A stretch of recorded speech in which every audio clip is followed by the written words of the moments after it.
Give them a bit of a... See? Okay, we are. We're on? Okay, well, I'm Small Paul. Hi, this is Paul. I'm Michael Relione. I'm stealing the show already. And we're just trying to interview people for the Co-op TV show special and about living in the East Side. How does it feel? What could you do better? It's not just the East Side, it's the downtown East Side. Yeah, downtown Yes. East Side. I'm And I sorry. detest being living in the detest. Actually, I'm doing good. I got my entourage here. My nurse Arna over there, he's from the DCHC, actually from what's it called again? The clinic? yeah, no, you're with which DCHC. No, I know, but which outfit? You work under VCH. Vancouver Coastal Health, right. Yes. And and yeah, and so she's one of the local, colorful local people around, and I'm pretty colorful too. What's the difference between pink and purple? Her grip. So yeah. Anyways, back to you, Mike. What do you got going on? Well, no, I just wanted to hear your story and My story of what time is it? Yeah, I'm not sure. You got my story. Okay, well, I was born. My parents actually are long gone. I'm like an only child from American Irish and Norwegian / German family, and I've still got some relatives in Norway and Florida. But my dad died when I was 10. I brought him back, CPR, and then when I was 14, he was deemed a suicide, and I can't believe that, but you never know. He was a brilliant guy, though. He was a graduate of Yale. He met my mom there. She was a librarian, head librarian, and he was an adult student, and so they met, fell in love, moved up here, and the rest is history. And I was born up in Rupert, and so I lived there till I was 4, up looking down at the Skeena, and so my dad was the vice principal of the high school up there, Booth High, and mom was English and art teacher. Dad also taught math and PE.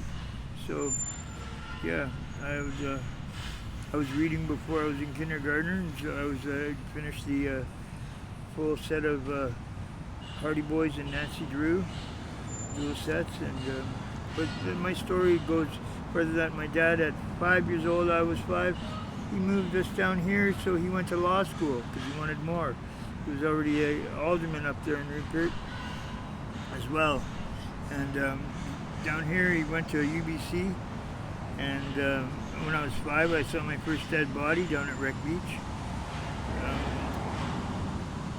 We used to hang out there in the endowment lands with Ma, and you know, I barely ever saw Dad.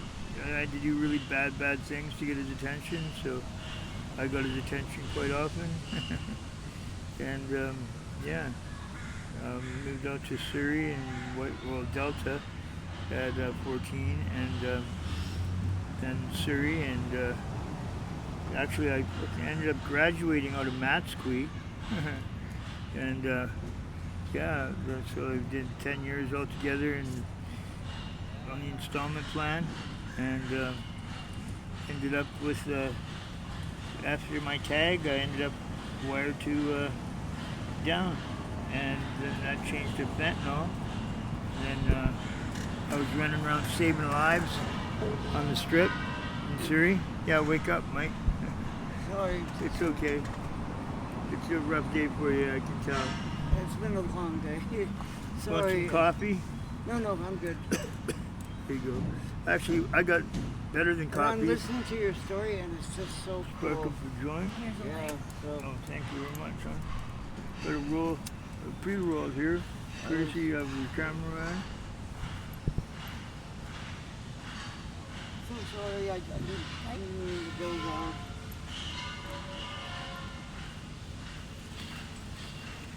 Oh, great.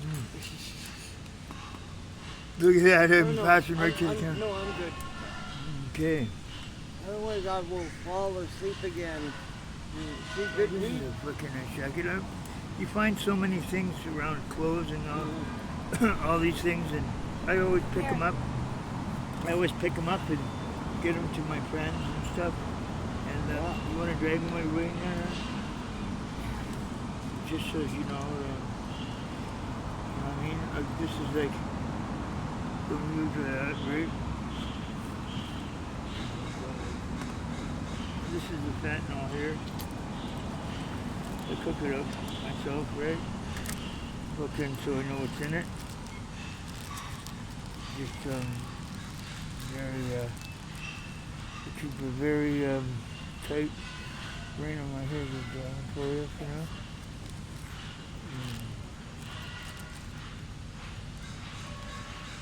No thanks.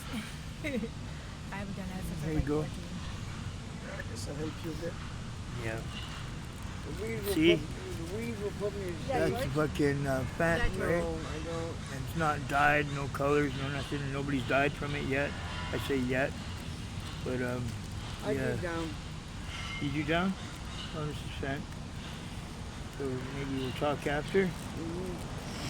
Yeah, I'm like, I gotta like, say I'm getting a testosterone shot from my nurse. I'm good from that. So like, and that's great. It's got me muscular again and shooting loads like Grandpa Smithers. Hey, Grandpa Smithers. Actually, you never watch the Family Guy?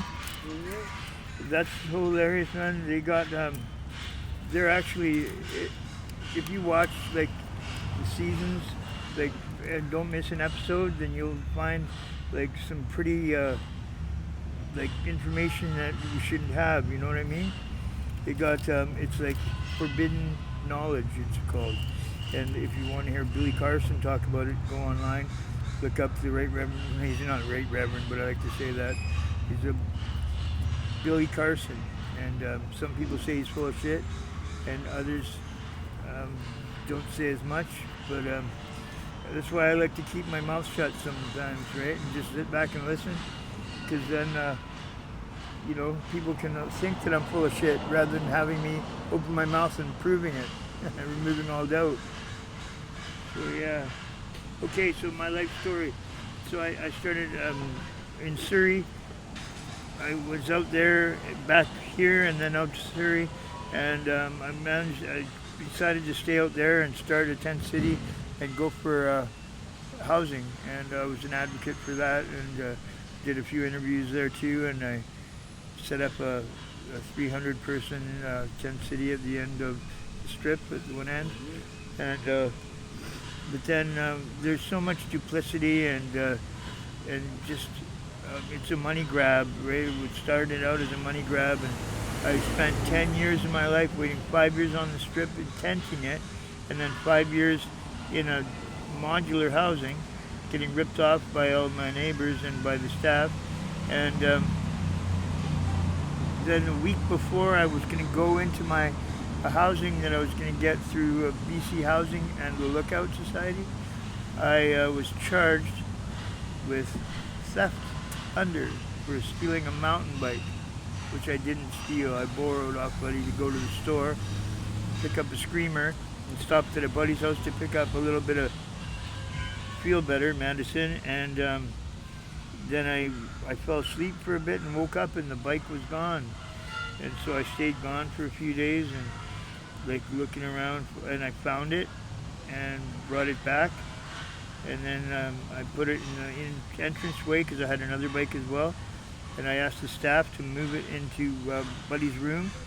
And Bill, pipe blower Bill, ratted me out like it was a rat job, but I'm not going to say anything. I don't want him hurt or anything. Bill, not a good guy. He owed me. I'm the type of guy gave him a Trek frame and forks, the 700 series, right? No wheels or tires. Like I had none of that. But I told him you just get a set of rims for it and rubber, and you're good to go, right? And then I also went, here, you got ID, right? So here, why don't you cash in? I gave him 60 pounds of copper, plus he had like 12 or 13 pounds. I said, you cash that in and I'll split it with you, right?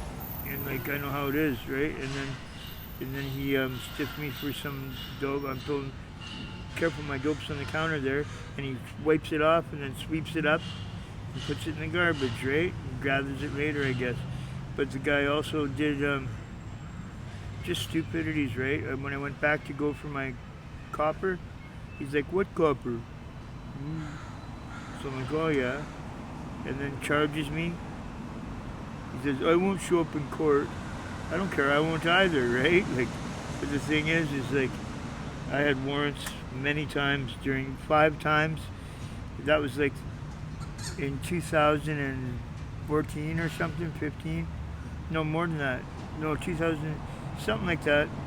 And but I hadn't had a charge since 2007. So like, go figure. My warrant expires December 10th, 2010.